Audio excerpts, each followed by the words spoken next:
Hello everyone, we are going to see about the continuation of Unit 1, Introduction to Optical Fibers. Here we are going to see about the fiber fabrication techniques, fiber pulling from a preform, fabrication of fiber preform and the methods for making the optical fibers. Fiber fabrication techniques.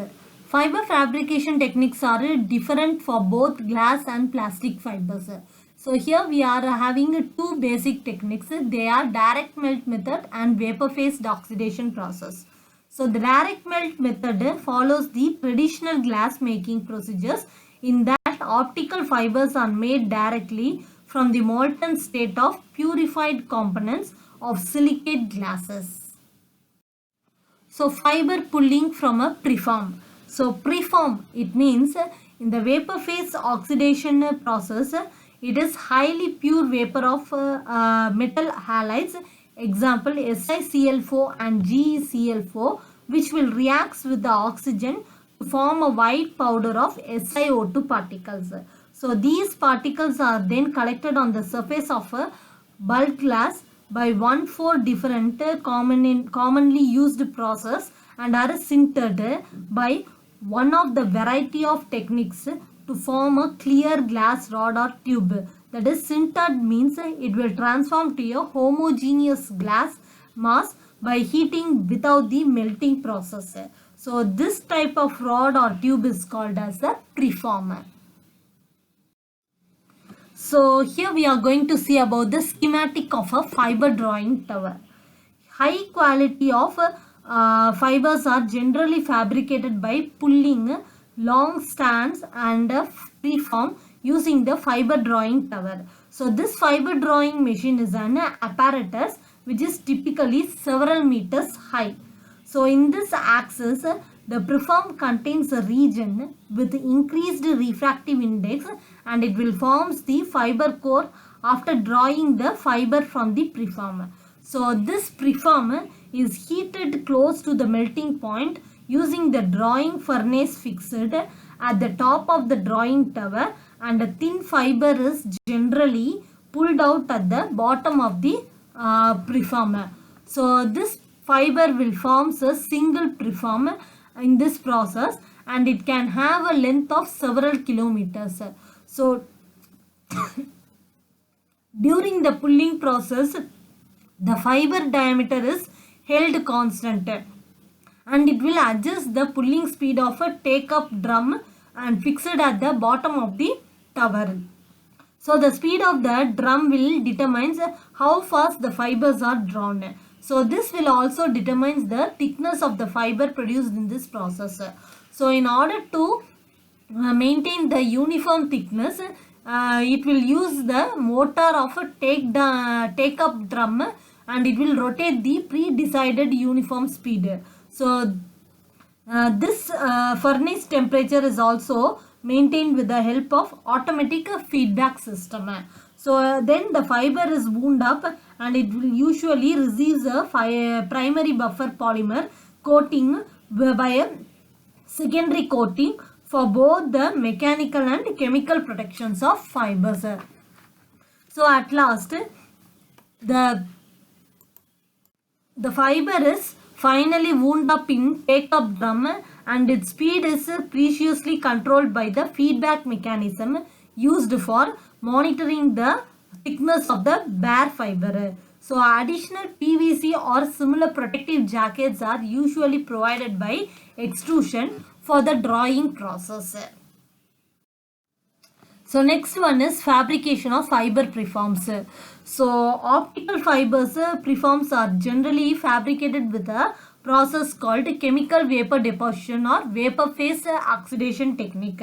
So in general, the mixture of oxygen metal halides such as silicon tetrachloride and germanium tetrachloride are made to react in order to produce the white powder of SiO2, which will contain GeO2. So this white dust powder is subsequently collected on the substrate in the form of soot, which looks opaque. So sintering. Sintering means The soot is subsequently transferred into a homogeneous glass by heating without melting process.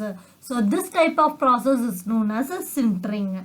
Okay, here we have used the chemical reactions during the oxidation of metal halides. So SiCl4 plus O2 gives SiO2 plus 2Cl2 in the dry oxidation process.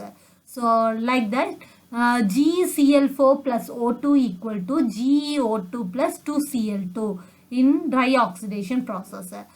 Next one is SiCl4 plus 2H2O steam equal to SiO2 plus 4HCl2 in the wet oxidation process. The next one is GeCl4 plus 2H2O steam gives GeO2 plus 4HCl2 in the wet oxidation process. So these process will forms the impurities such as P2O5, and it can be added in the formation of soot during the reaction by incorporating the POCl3 among the reactants. So next we are going to see about the methods for making the optical fiber.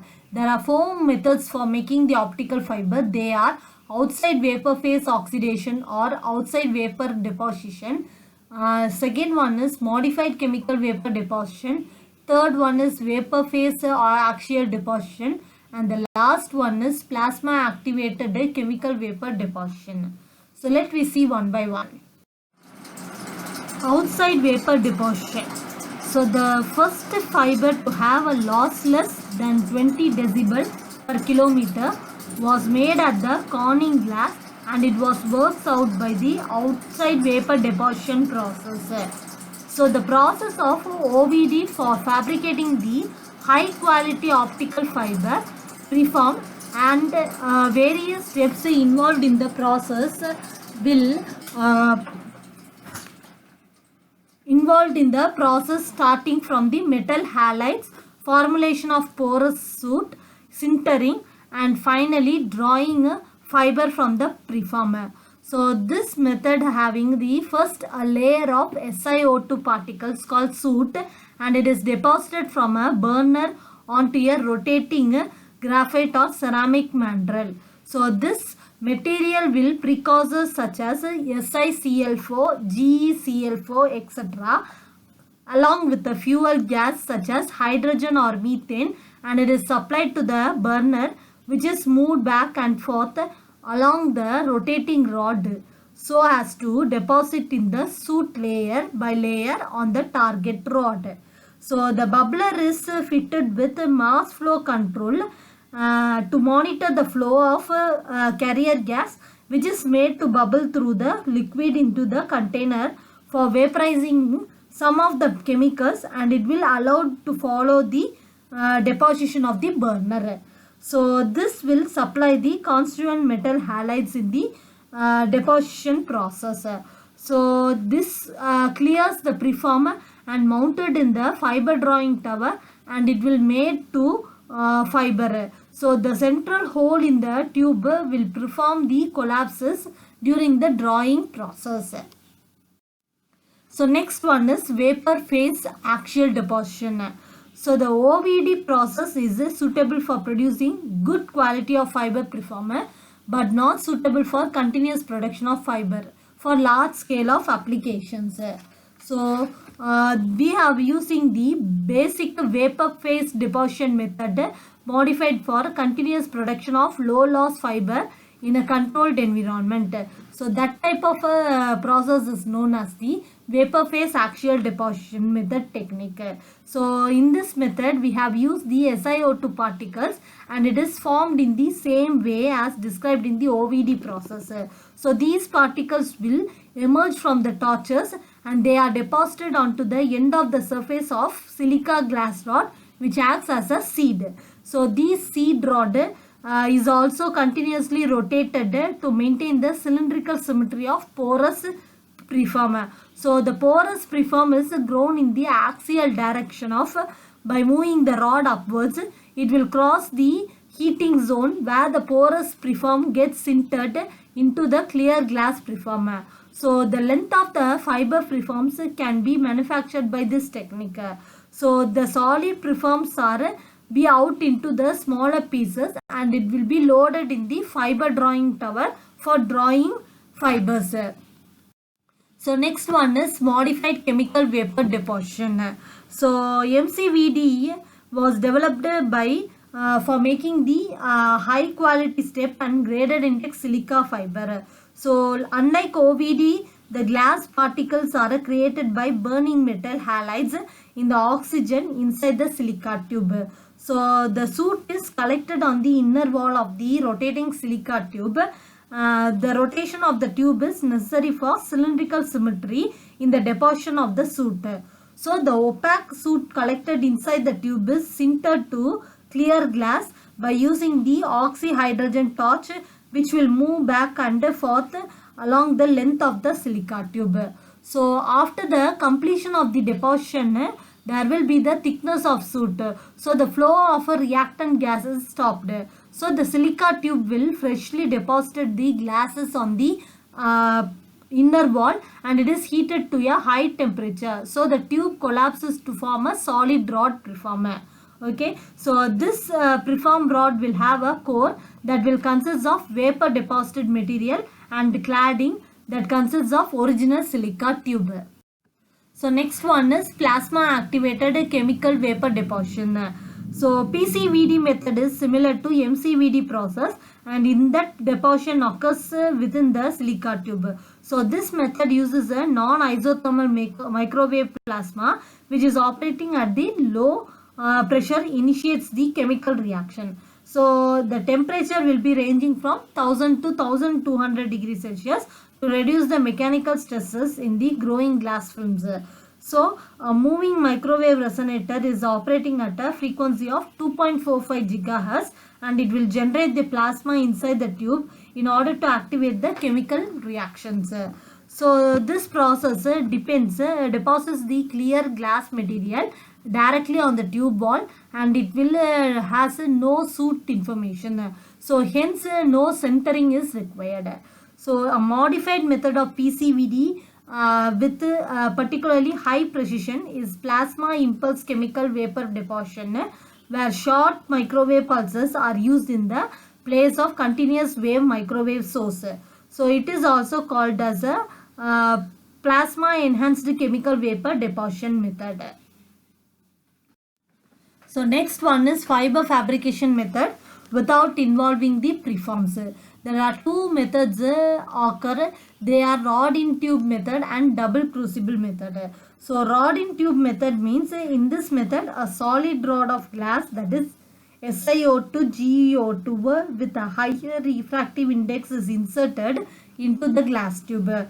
So SiO2 with lower refractive index, that is when the outer tube is heated at high temperature, both the rod and the tube will get connected. So the combination is heated. So the combination of the rod and tube get melt and the bottom of the tube collapses due to the surface tension. So special attention is required to avoid the tapping of air bubbles during the fiber drawing. So casting methods are applied here. Okay, so in the double crucible method, silica, chalcogenide and halide glass fibers are made using the direct melt double crucible technique. So in this method, the glass rods for the core and cladding materials are first made separately by melting the mixtures of purified powders to make the appropriate glass composition. So this step will be consists of two concentric crucibles. That is, the inner crucible is meant only for holding the melt of core glass and the outer holding will be used for the melt of the cladding glass. So these two crucibles will terminate in the common orifice. So solid rods of different refractive indices are used as a feedstock for two crucibles. So the feedstock will obtain by first melting ultra pure glass powder and then forms these small pieces of rods. So these rods are heated by the furnace at a very high temperature for melting the rods. Okay, so then the method can be easily adapted for variety of glasses without difficulty as compared to preform based fabrication methods. Okay, thank you.